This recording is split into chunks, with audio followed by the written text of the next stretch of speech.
So welcome back to the Uxbridge Library, and we're now joined by Rebecca Fleet. Hello. Hello. And you're the author of The Second Wife. That's right, yeah. So tell us about this book. What happens? Well, it is, I suppose you'd categorise it as psychological suspense sort of a book.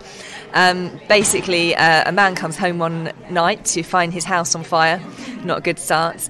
And as he deals with that and the ramifications of what's happened, he makes the discovery that his wife, who is in fact his second wife, has been previously in witness protection 17 years earlier. And so she actually has an identity that she hasn't told him about. So the book then kind of deals with how they come to terms with that discovery, and it switches between that and the past when we learn more about what happened to his wife in those days and what led to the change of identity. And how do these ideas come about?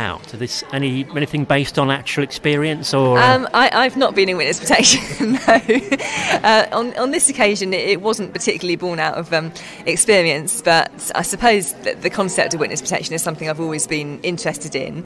And usually when I'm writing, I tend to kind of deal with these themes of identity and kind of the public face that you present versus who you actually are, and the kind of the tension between those things. So I suppose that's where the germ of the idea came from. And how do you write in your normal day? Do you have a routine? Do you have a room that you go to? And I don't. write? I can't really have much of a routine because I've got quite a lot to juggle.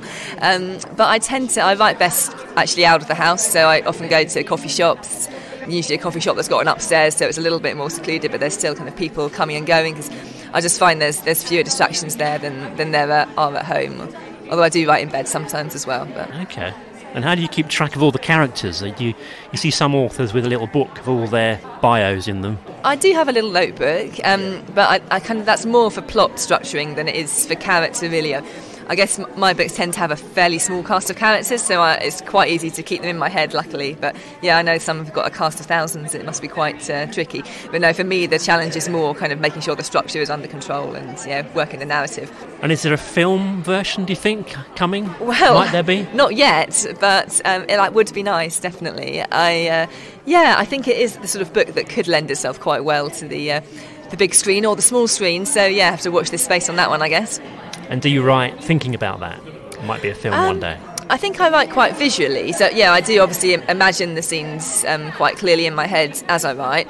And, I suppose you are aware when you're writing that there's, certain points of tension that could come across well on screen. So I used to work in television as well. So I suppose I am sort of slightly more attuned to that way of thinking than some people might be, So The Second Wife, I'm sure it's on Amazon. All books seem to be. It is. I mean, it's not out officially until March the 5th, but it's available for pre-order on Amazon now. Thank you very much, Rebecca. Thank you.